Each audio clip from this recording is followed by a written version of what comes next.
혹시 마술 좋아하십니까? 현대인들이 굉장히 좋아하는 것 중에 하나가 마술쇼입니다. 언젠가 결혼식에 갔는데 결혼식 2부 행사로 마술쇼를 해서 마술쇼를 또 보고 온 적이 있습니다. 얼마나 사람들이 좋아하면 신성한 결혼식까지 이 마술쇼가 등장했겠습니까? 있던 것이 사라지고 또 없던 것이 갑자기 생기고 모자에서 비둘기도 나오고 예쁜 꽃도 나오고 그렇습니다. 그 쇠 숟가락을 손가락으로 살살 문지르니까 이게 구부러진 그런 거 보신 적 있으시죠? 예, 하여튼 신기합니다. 뭐 그렇게 그냥 아기자기한 마술만이 아니라 큰 사이즈의 마술을 하는 사람들도 있습니다. 그래서 인터넷 검색해 보니까 그동안 어떤 마술들이 행해졌는지 줄줄이 나옵니다. 우리가 기억하는 이름인데 데이비드 카퍼필드는 그 자유의 여신상을 사라지게 하는 마술도 했고요. 또 어떤 영화에서는 은행 금고에 그 엄청난 돈 무더기를 그냥 3초 만에 훔쳐가고 그리고 사람이 순간 이동하고 그랬던 그 마술 사기단이라는 영화도 인터넷에 검색이 되더라고요. 그 몇 년 전이지만은 스펀지라는 프로그램에서 그 비행기를 사라지게 하는 마술을 직접 그렇게 방영했던 적도 있습니다. 그렇게 그런 안소가지하고 이렇게 집중하고 보는데 정말 믿을 수 없는 일이 벌어지니까 사람들이 그럴 때마다 박수를 보냅니다. 근데 저는 마술쇼 보는 것을 좋아하지 않습니다. 마술사도 별로 좋아하지 않습니다. 죄송하지만 물론 그게 재미로 하는 것이긴 하지만 데살로니가전서 5장 22절에 보니까 악은 그 모양이라도 버리라고 그랬는데 이게 어쨌든 눈속임이기 때문에 그렇습니다. 뭐 그렇게 마술하는 것도 쉬운 게 아니에요. 그래서 그렇게 마술해 보이기 위해서 많은 노력을 해야 한다는 것을 모르는 것은 아니지만 이 마술사들이 하는 일이 뭡니까? 날마다 하는 일이 어떻게 하면 기술적으로 사람을 더 잘 속일 것인가? 그거 노력하는 거잖아요. 마술계가 번성할수록 사람들, 눈을 속이려는 사람들이 더 많아지는 것이기 때문에 저는 그 마술을 좋아하지 않습니다. 그리고 또 좋아하지 않는 이유가 별로 유익도 없어요. 마술사들이 멀쩡한 숟가락 많이 못 쓰게 만들었습니다. 오늘은 그런 시시한 눈속임 마술이 아니라 하나님께서 행하신 기적들 말씀을 드리려 합니다. 기적 이야기를 좋아하신다면은 성경 열왕기 하에 보면은 많은 기적들 이야기 나오고 또 복음서에 우리 주님께서 행하신 여러 기적 이야기도 있습니다만은 뭐니 해도 앞권은 이 출애굽 당시 열지양 기적 그리고 홍해의 기적 이어지는 만나의 기적 이런 이야기들입니다. 이 열지양 기적 이야기는 지난주에도 드렸던 말씀인데 오늘 다시 한번 말씀드리려고 합니다. 지난주에는 우리가 이 열지양 기적을 하나님의 주권과 인간의 자유의지 측면에서 이렇게 살펴봤다면 오늘은 사람들이 행하는 그 마술과 비교해서 하나님의 능력이 얼마나 크신가 하는 측면에서 다시 한번 말씀을 드리려고 합니다. 우리 하나님께서요, 뭔가를 행해 놓으시면 그냥 그때 그렇게 행하고 그냥 끝이 아니라 늘 당부를 하셨어요. 내가 이렇게 행한 것을 너희 자자손손에게 늘 다시 알려줘라. 그래서 정하신 예식이 뭐냐면 유월절 같은 예식입니다. 그 예식을 해요, 나중에. 근데 그 자녀들이, 손주들이 할아버지, 이게 왜 이렇게 하시는 거예요? 그렇게 물어보면, 그게 있잖아. 옛날에 하나님께서 우리 조상님들이 다 애굽에서 종살이 할 때 애굽에서 해방을 시켜주셨는데 그때 10가지 기적으로 또 홍해 기적으로 그 얘기가 나오게끔 하기 위해서 그런 예식을 행하게 하셨다는 거죠. 그래서 제가 믿기로는 성도님들 중에서는 아니, 목사님 지난주에 열재앙 얘기 다 하셔놓고 왜 또 하십니까? 하실 분이 계실지 모르겠는데 하나님께서는 기뻐하시리라고 생각합니다. 왜냐하면 하나님께서 엄청난 일을 하셨거든요. 그러니까 그 일을 또 우리가 되새기고 하는 것이 하나님께는 이 기쁨이 되리라 그렇게 믿습니다. 에피타이저로 먼저 보인 기적이 그 아론의 지팡이를 던지니까 뱀이 되게 하는 그런 기적을 행했습니다. 이게 참 애굽의 술사들도 그런 걸 따라한 걸 보니까 참 그 사람들도 대단하긴 합니다. 모세가 그런 기적을 행한 것은 누구의 능력이죠? 하나님의 능력이죠. 그런데 애굽 술사들이 그렇게 행한 것은 그러면 누구의 능력이겠습니까? 이게 사단 마귀의 그 힘을 받은 거죠. 그래서 그 마른 막대기가 오죽 말랐으면 지팡이로 쓰였겠어요. 그죠? 근데 마른 막대기가 뱀으로 변한다는 것이 과학적으로 설명이 됩니까? 안 됩니까? 안 되는 거죠. 현실에 그런 일이 있었으니까 우리가 그렇게 말을 하지만은 이게 참 사람의 머리로는 이해가 안 되는 일인데 눈앞에 현실로 그렇게 이 일이 그렇게 벌어진 거죠. 그리고 나서 이제 10가지 재앙이 쭉 시작되지는데 우리가 아는 것처럼 피재앙부터 시작이 되었습니다. 모세가 그 지팡이로 나일강 물을 치니까 나일강 물이 온통 피가 됐다 그랬습니다. 여러분 이렇게 그 대야 같은데 저 병원에서 수술실 같은데 피가 흥건하게 이렇게 받아져 있는 것 가끔 그 TV 같은 데서 보면 피가 그렇게 있으면요 이게 굉장히 섬찟한 거예요. 그런데 그 당시는 어떻게 됐다고요? 애굽의 그 큰 나일강 물이 다 피가 됐대요. 그러니 그 정도가 아니고 애굽의 다른 강들도 운하들도 연못도 그리고 사람들 집에 있는 돌그릇, 나무그릇에 있는 모든 물들도 다 피가 됐답니다. 그러니 얼마나 섬찟했겠어요. 아마 하나님께서 니네들 말 안 들으면 이렇게 돼 하고 이 경고의 메시지를 주신 것 같이 그렇게 여겨집니다. 그 마술쇼에서는요, 이 검색하다 보니까 그런 것도 나오더라고요. 좀 그 미숙한 그 마술사가 이렇게 모자 같은 데다가 불을 붙였는데 그게 이제 탁 사라지면서 비둘기가 탁 나오는 그런 마술을 하려고 했던 건데 이게 모자가 불이 붙으면서 비둘기까지 불이 붙어가지고 비둘기가 불타서 죽어버린 거예요. 근데 마술쇼에서는 비둘기 한 마리만 죽어도요, 이거는 사고입니다. 그래서 그냥 우왕좌왕하고 그 조금 더 위험한 마술 하다가 그 마술사가 다치고 하면은 그냥 뉴스에 나오고 그렇잖아요.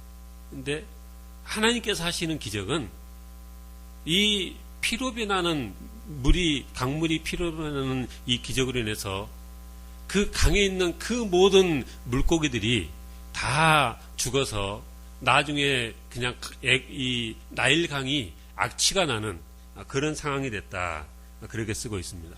이게 전부 다 그렇게 피로 변해버리니까 마실 물이 없어서 사람들이 다 샘을 파서 마실 물을 구하는 그런 상황이 됐고요.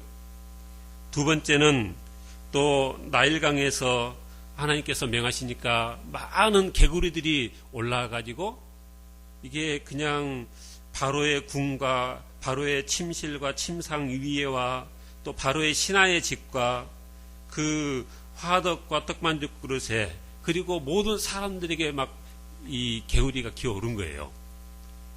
저는 개구리 같은 게 기어오르면 생각만 해도 끔찍한데 그러니까 하나님께서 그렇게 하신 거죠. 하나님도요 뭐가 싫은지 다 아시는 거예요.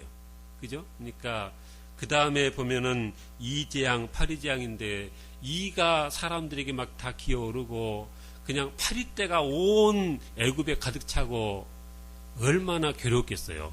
근데 하나님께서 하시는 기적은 그냥 강물이 핏물이 된 것처럼 이렇게 보이게 하는 착시현상으로 그렇게 보이게 하는 것이 아니라 정말 피가 된 거죠.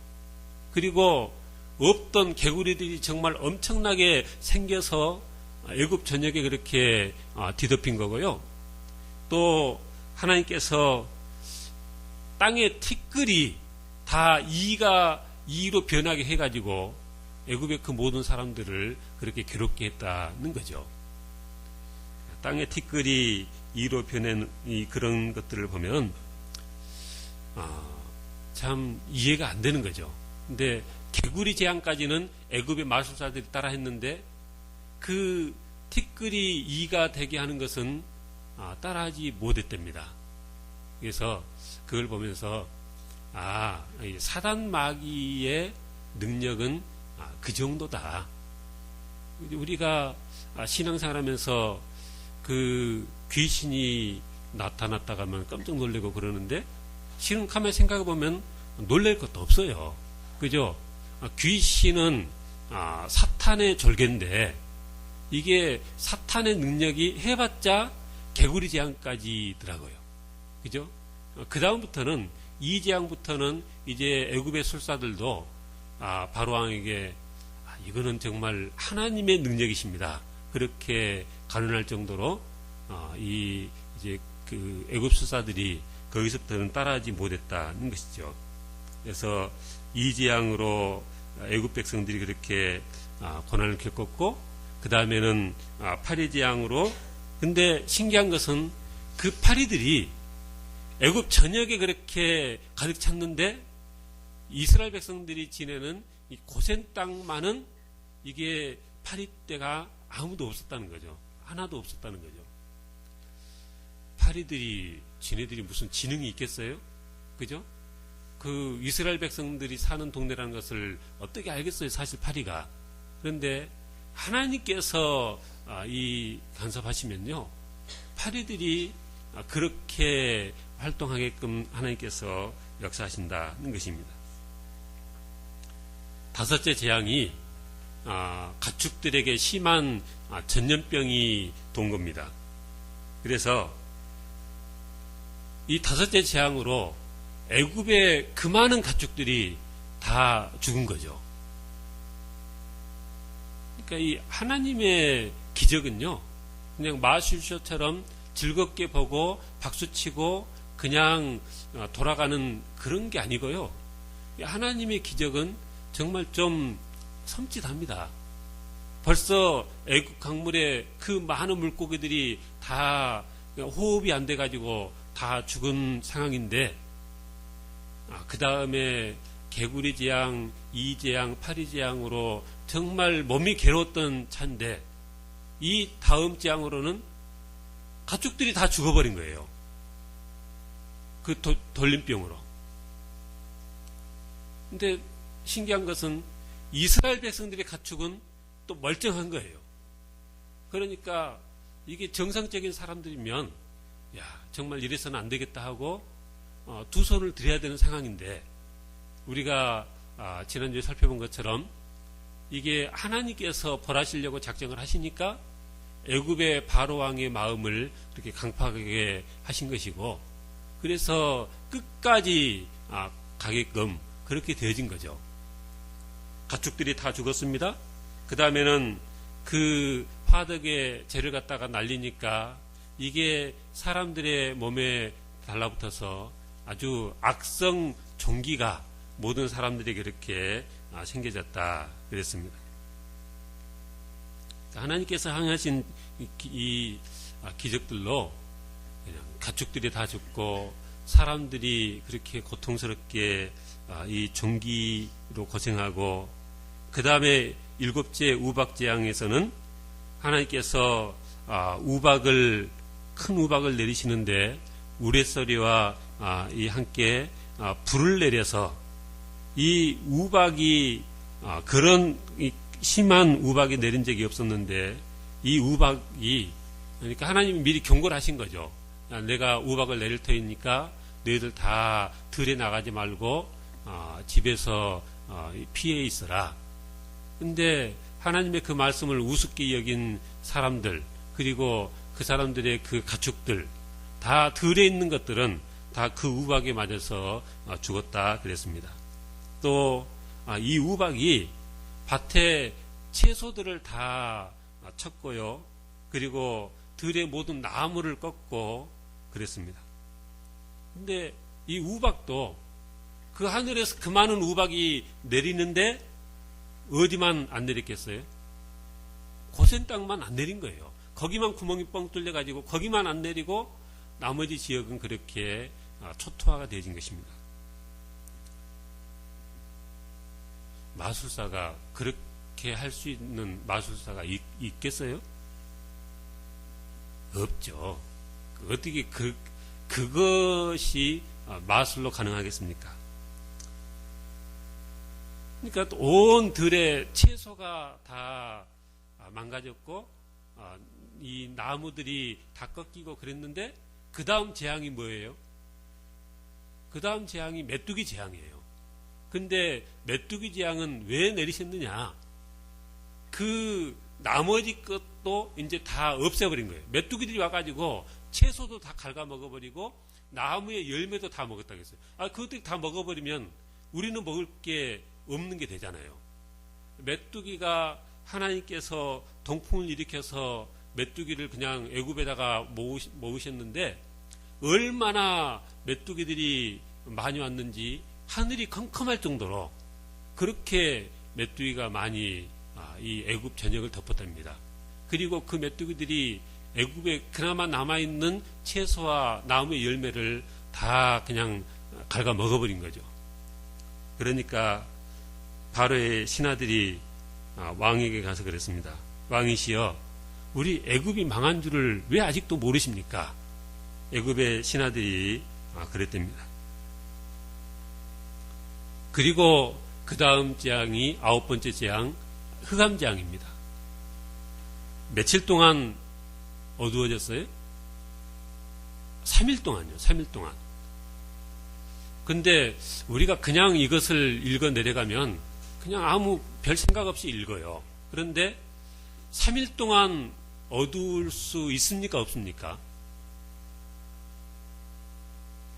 아침에 해가 안 뜰 수 있어요? 없어요? 해는 뜨겠죠. 과학적으로 보면은 해는 떠요. 그런데 해가 떴는데 어둠컴컴하게 할 수 있어요? 없어요? 이게 참 쉽지가 않은 거죠. 그러니까 아마 해가 안 떴을 리는 없겠고, 과학적으로. 우리도 살다 보면은 어떤 때는 낮인데 캄캄한 밤처럼 되어지잖아요. 그래도 낮은 낮이니까 다 보이고 하지만은, 그러니까 아마 저축으로는 엄청나게 그 빽빽한 구름을 애굽 전역에다가 3일 동안을 갖다 모으셔가지고 햇빛이 비치지 못하게 그렇게 얼마나 어두웠으면은 사람들이 더듬거려야 될 정도로 아무것도 안 보이니까, 그래서 아예 아무것도 안 보이니까 집에서 사람들이 아무도 나오지 못하고 꼼짝 못하고 누워 있었다 그랬습니다. 그리고 그래도 바로가 마음이 완악해서 이스라엘 백성들을 내보내지 않으니까 예고하셨던 것처럼 그 장자의 죽음의 재앙이 10번째 재앙으로 그렇게 주어졌고, 그래서 그 밤에 바로의 이 큰아들부터 시작해서 애굽 모든 사람들의 장자들, 그리고 가축에 처음 난 것까지 다 죽임을 당해서 애굽이 한밤중에 다 울음바다가 되지는 그런 일이 있었습니다. 오늘 본문은 그런 기적과 이사를 행해서 출애굽한 이스라엘 백성들이 홍해 바닷가에 다다랐을 때입니다. 나중에 정신이 난 거죠. 바로가 생각을 해보니까, 그 이스라엘 종들을 내가 어떻게 내보냈지? 내보내고 나면 우리는 어떻게 살아고? 근데 바로가 이제 그 생각이 든 거죠. 근데 마침 들려오는 소리가 이스라엘 백성들이 출애굽을 하긴 했는데 저 홍해 앞에 그곳에 이렇게 지금 진을 치고 있습니다. 그런 이 소식이 바로에게 들려온 거예요. 그러니까 계산이 뭐예요?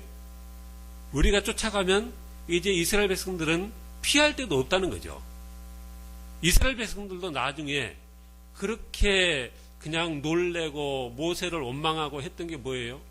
아니, 이쪽은 홍해바다가 가로막고 있는데 애굽의 그 바로 군대가 우리를 쫓아오니 뭐 이거는 얘들도 계산이 나오는 상황이 된 거죠. 아니, 앞에 그냥 열려 있으면 도망이라도 갈 텐데 도망가도 별로 가능성이 없겠지만은 어쨌든 홍해바다가 가로막고 있는 상황이니까 그렇습니다. 그러니까 바로왕도 계산이 되는 거예요. 아이고, 기회는 이때다. 이것들 가서 다 제압하고 다시 끌고 와야 되겠다 하고 이제 바로왕이 그 모든 군대를 이끌고 그렇게 출정을 한 겁니다. 애국 군대가 저쪽에서 보이는 거예요. 그러니까 이스라엘 백성들이 뭘 하겠어요? 모세에게 그랬습니다. 14장 11절에 애굽에 이 매장지가 없어서 당신이 우리를 이끌어내어 이 광야에서 죽게 하느냐? 어찌하여 당신이 우리를 애굽에서 이끌어내어 이같이 하느냐? 우리가 애굽에서 당신에게 이른 말이 이것이 아니냐? 우리를 내버려 두라. 우리가 애굽 사람을 섬길 것이라 하지 아니하더냐? 애굽 사람을 섬기는 것이 광야에서 죽는 것보다 낫겠다. 이게 누가 한 말이라고요? 이스라엘 백성들이 한 말이에요. 누가 한 말이냐면요, 10가지 재앙으로 온 애굽을 뒤흔들었던 하나님의 그 기적을 두 눈으로 보고 자기들은 그런 이 우박 재앙도 안 당하고 자기들은 그렇게 악성 종기 재앙도 안 당하고 온전하게 지켜졌던 그 이스라엘 백성들이 하는 말이 그런 말이었어요. 모세가 백성들에게 말합니다. 너희는 두려워하지 말고 가만히 서서 여호와께서 오늘 너희를 위하여 행하시는 구원을 보라. 너희가 오늘 본 애굽 사람을 영원히 다시 보지 아니하리라. 여호와께서 너희를 위하여 싸우시리니 너희는 가만히 있을지니라. 이제 그리고 그 이스라엘 백성들을 앞에서 인도하던 여호와의 사자가 애굽 군대와 이스라엘 백성들 사이로 옮겨가셨고 그 구름 기둥도 그쪽으로 옮겨가고 그래서 이 애굽 그 군대 쪽은 캄캄하게 하나님께서 그렇게 하시고 구름과 흑암이 있게 하시고 이 이스라엘 백성 쪽은 밝게 하시고 그렇게 해서 밤새도록 애국 군대가 이스라엘 백성들에게 가까이 오지 못하게끔 하셨다는 것입니다. 그리고 그 밤새도록 하나님께서 홍해에 바람을 불어대신 거죠. 그 바닷가에 가면 바람이 많잖아요. 그죠? 저도 그 제주도가 가면 좋은 게 제주도는 바람이 많으니까 바람이 그 센 바람을 이렇게 맞으면은 기분이 막 좋더라고요. 근데 바닷바람이 어디서부터 생겼느냐? 이때 홍해 때 하나님이 막 바람을 불어갖고 농담입니다만은 다들 썰렁한 분위기시네요. 근데 암만 바람을 불어댔다고 해서 그 바닷물이 갈라져 가지고 그 바닥이 마른 땅이 된다는 것이 가능합니까? 안 합니까? 사람 생각으로는 가능치가 않은 거예요. 그런데 하나님께서 그 밤에 얼마나 바람을 불어대셨는지 동풍으로 불어대셨다고 했어요. 서풍으로 불었다면 무슨 말이냐면요, 이스라엘 백성들이 있는 쪽에서 홍해 쪽으로 바람을 불었다는 건데, 그러면 이스라엘 백성들이 어떻게 했어요? 근데 동풍은 이제 건너갈 저 광야 쪽에서 바람이 불어온 거예요. 그래서 그 고고학자들이 찍어놓은 사진 같은 거 보면은 이스라엘 백성들이 건너간 그쪽에는요, 이렇게 많이 완만하게 돼가지고 흙들이 이렇게 많이 내려온 그런 지형이 지금까지도 사진으로 있습니다. 근데 하나님이 밤새 동풍을 불어대시니까 이 바다가 정말 갈라져 버린 거예요. 갈라졌어도 저 같으면요, 들어가기 힘들 것 같아요. 왜냐하면 그거 언제 내려올지 어떻게 알겠어요? 사실 거기 있는 것이 비정상이고 이게 다시 합쳐지는 게 정상인데, 그런데 하나님께서 재촉하시니까 이스라엘 백성들이 모세를 손들어 이게 그 갈라진 바닷속을 들어간 거죠. 200만이나 되는 무리들이 그 건너가는데 시간이 꽤 걸린 겁니다. 근데 사실 하나님께서 지금 애굽 군대는 다가오지 못하게끔 막아놓은 건데, 계속 막아놓으실 수도 있는데 하나님이요 아주 무서운 분이십니다. 나중에도 말씀드리겠지만은 하나님이 모세에게 그랬어요. 야, 저 바닷가에, 홍해 바닷가에 다 진을 쳐라. 그래서 바로가 너희들에게 이렇게 뒤따라오게끔 내가 하겠다는 거예요. 그러니까 하나님께서요 애굽에서 그렇게 10가지 재앙으로 장자만 죽인 것으로는 성이 안 차시고 그 애굽의 군대들을 싹 죽여버릴 그런 계획을 세우신 거죠. 그래서 사실 끝까지 그 흑암 중에 그냥 가둬놓으시면 애국 군대가 사실 못 따랐을 텐데, 또 적당한 시점에 다 건너가 버렸으면 또 그렇게 포기했을 수도 있겠는데, 그 애국강을 홍해 바닥을 건너가고 있는 중에 아마 하나님께서 그 구름 기둥을 또 없애셨을 것 같아요. 그러니까 저기 건너간다 하면서 그냥 이 병거와 애국 군대들이 막 추격을 한 거죠. 추격을 했는데 바다에 들어갔는데 하나님께서 어떻게 하셨어요? 그냥 병거 바퀴도 그냥 벗겨버리고요. 막 어지럽게 하고 하니까 그때사 애국 군대들이 정신이 든 거죠. 아이고, 우리가 지금 어디에 들어왔냐? 보니까 뭐예요? 좌우에 그 바다 물벽에 선 한가운데 애국 군대들이 다 들어온 거죠. 그래서 그때사 정신이 들어가지고 이제 도망가려고 하는데 이게 도망이 안 가지는 거예요. 그리고 도망가려는 그들에게 바닷물이 다시 힘이 회복돼 가지고 그냥 싹 이 바닷물이 쏟아지니까 애국 군대들이 그냥 갑자기 다 납덩이처럼 수몰이 됐다 그랬습니다. 이게 바다가 좁은 게 아니잖아요. 이스라엘 백성들이 아직 건너가고 있는 쪽은 여전히 벽으로 쌓여 있고요. 애국 군대들이 들어와 있는 바다는 다 그냥 다로 합쳐져 가지고 수몰이 되어지고, 아마 그런 과정으로 그렇게 되어졌겠다, 그렇게 생각합니다.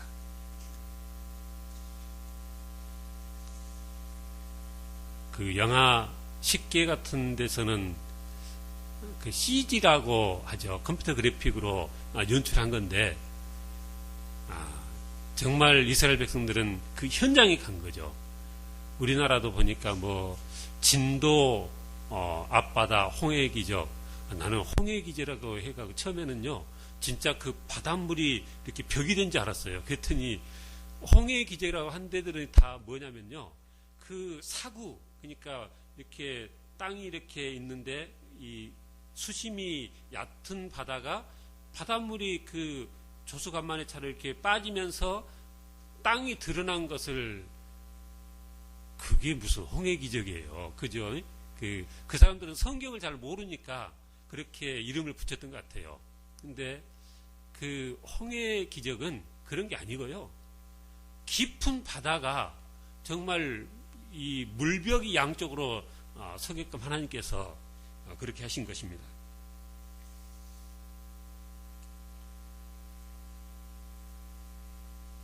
지금까지 드린 말씀을 가지고 제가 몇 가지 받았던 은혜를 나누고자 하는데, 첫째는 계속 말씀드린 것처럼 우리 하나님께서 행하신 기적들은 눈속임 마술하고는 차원이 다르다는 겁니다. 하나님께서 하신 기적은요, 자연 만물들이 움직이는 거예요. 그냥 그 강물이 피가 되고 그냥 개구리가 엄청나게 생겨나고 이가 되어지고 이런 이 역사가 있었습니다. 마술에서는 그냥 비둘기 한 마리만 죽어도 사건인데, 하나님께서 하신 이 기적으로 애굽 전역이 초토화되어지고 바로와 그의 군대가 수몰되어지는 그런 이 큰 역사가 있었습니다. 그리고 이 마술이라는 것은 그냥 그렇게 하긴 하지만은 이 세상에 어떤 영향을 끼치는 게 없는 거죠. 그러나 하나님께서 행하시는 기적은 하나님의 뜻을 이루어 가시는 과정이라는 것입니다. 아까도 말씀드린 것처럼 하나님께서 야, 그 바닷가에 그렇게 진을 쳐라. 그러면 이 바로가 듣고 내가 또 바로의 마음을 완화하게 해서 너희들 뒤를 따르게 해서 내가 그들을 다 죽여서 이 애굽 백성들이 정말 내가 여호와인 줄을 알게 하겠다. 하나님께서 그러셨어요? 그러니까 하나님께서 행하시는 그 모든 기적은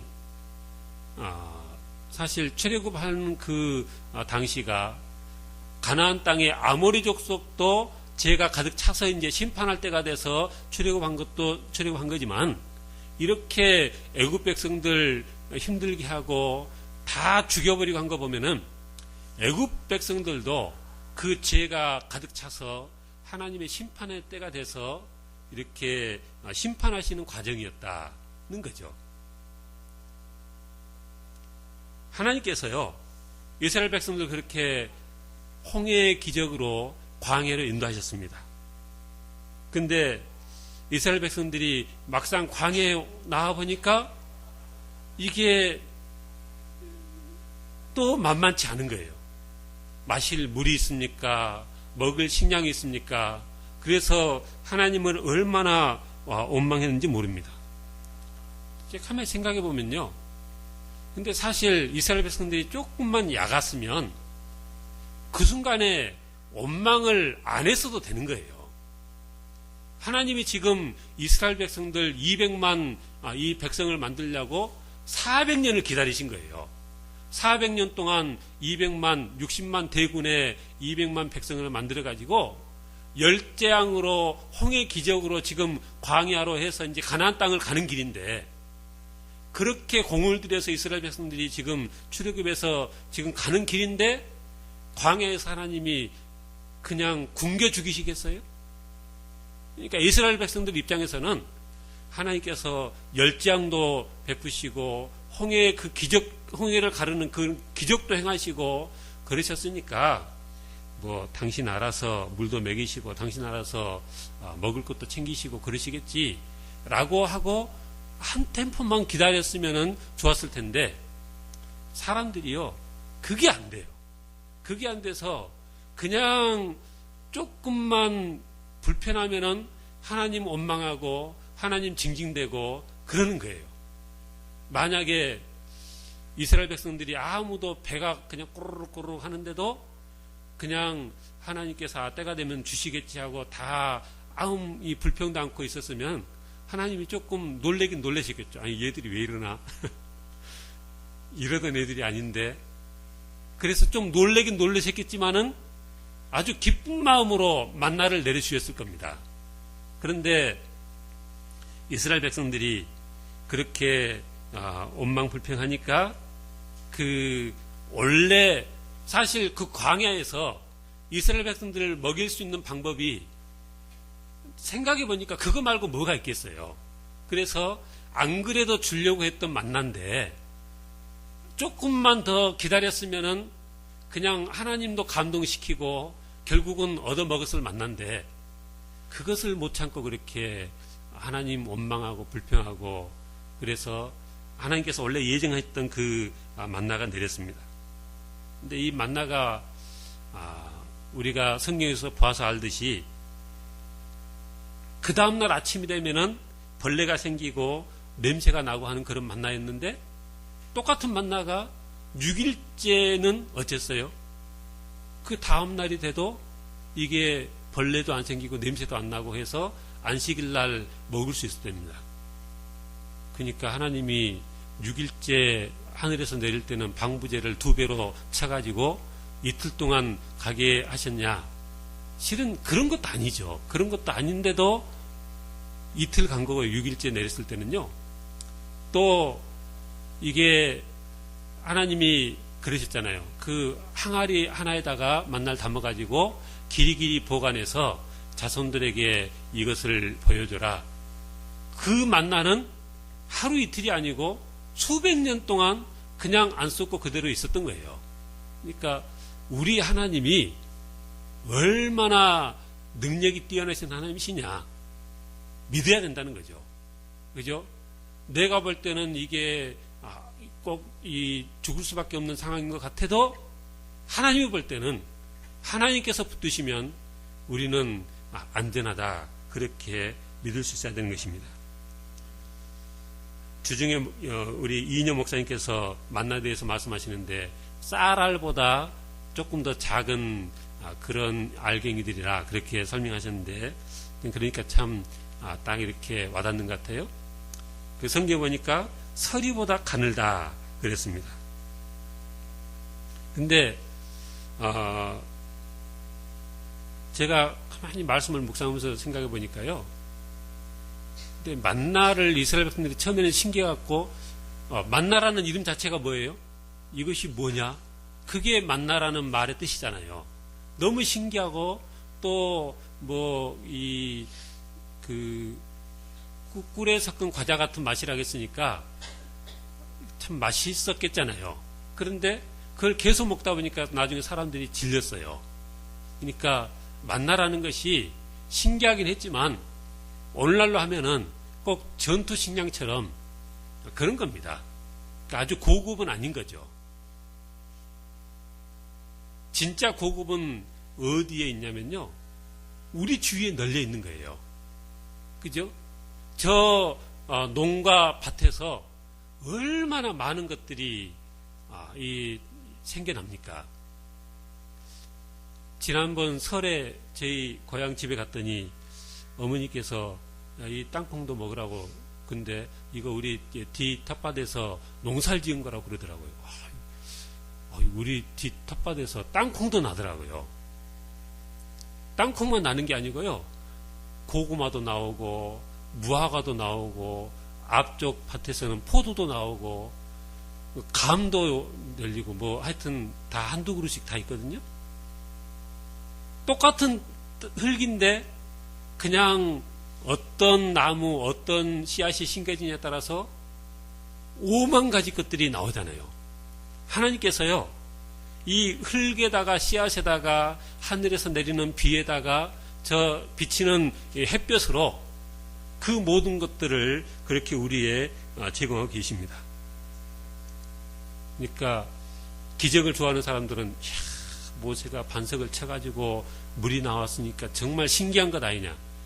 그게 뭐가 좋겠어요. 그 반석에서 나오는 물 이스라엘 백성들 200만이나 된 사람들이 먹느라고 줄 서가지고 얼마나 고생했을 텐데 더 놀라운 것은 집집마다 아무데나 수도꼭지 틀면은 물이 컬컬컬 나오고 물이 얼마나 많으면 서울 시민들이 전부 다 사우나하고 그 수영도 하고 그러는 판인데 그러니 우리가 살고 있는 지금 이 세상이 실은 그 하나님께서 베푸셨던 그런 기적보다 생각해보면 더 기적적인 세상인 거죠.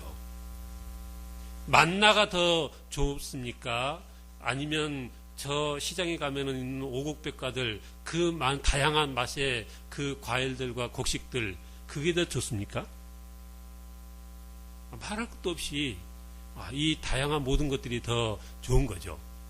그런데도 우리는 그저 기적적인 것이 더 좋은 것처럼 우리의 일상에 대해서는 별로 감사하지 못하고 살 때가 많이 있더라는 것이죠.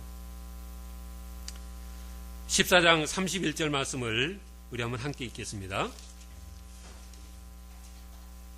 31절 시작.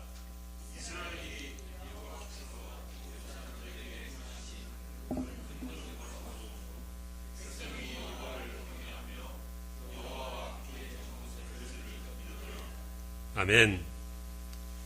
그 큰 능력을 보고 그 결과 이스라엘 백성들이 하나님을 경외했고요. 하나님과 그의 종 모세를 믿었답니다. 우리에게도 그런 은혜가 있길 바랍니다. 출애굽의 역사도 크지만 지금 우리 주위에 저 들에 있는 풀 한 포기가 자라는 것도 하나님의 역사예요. 우리에게 이 많은 먹을 것을 주시고 입을 것을 주시고 이런 아름다운 자연을 주신 게 그 당시 세계 인구에 비하면 지금 얼마나 많은 사람들이 이 지구상에 사는데 하나님께서 다 먹이시고 입히시잖아요. 그래서 우리의 영적인 눈이 띄어지면 그 열재앙과 홍해의 기적과 만나만 이 큰 이적과 기사로 보여지는 것이 아니고 이 모든 자연이 이렇게 운행되어지는 것 자체가 하나님의 크신 능력으로 되어 있다는 것이 우리에게 그렇게 깨달아지고 그래서 하나님을 경외하고 하나님을 믿는 그런 믿음이 더 커질 수 있기를 주님으로 축원합니다. 하나님께서 역사하셔서 날마다 하나님의 은혜 가운데 살아가는 우리 있는 성도님들 다 되시길 주님으로 축원합니다. 기도하겠습니다. 하나님 아버지 감사합니다. 이스라엘 백성들이 그렇게 큰 기적을 눈앞에 보고서도 조금만 어려운 일이 있을 때 또다시 하나님 원망하고 불평하고 했던 것을 우리가 기억합니다. 그러나 하나님께서 결국은 그들을 가나안 땅까지 인도하셨고 그들의 모든 필요를 채우셨던 것을 우리가 기억합니다. 그 큰 애굽의 군대를 다 수장시켰던 것을 우리가 기억합니다. 하나님, 우리가 살아가는 인생길이 힘들고 고달플지라도 하나님께서 나의 아버지 되시고 하나님께서 나의 목자 되신 것을 기억하고 늘 하나님 인도하심을 믿고 하나님을 경외하며 살아가는 저희들 되어지게 주장하시고 인도하옵소서. 감사하며 살아가는 저희들 되게 하옵소서. 감사합니다. 주 예수님 이름으로 기도하옵나이다. 아멘.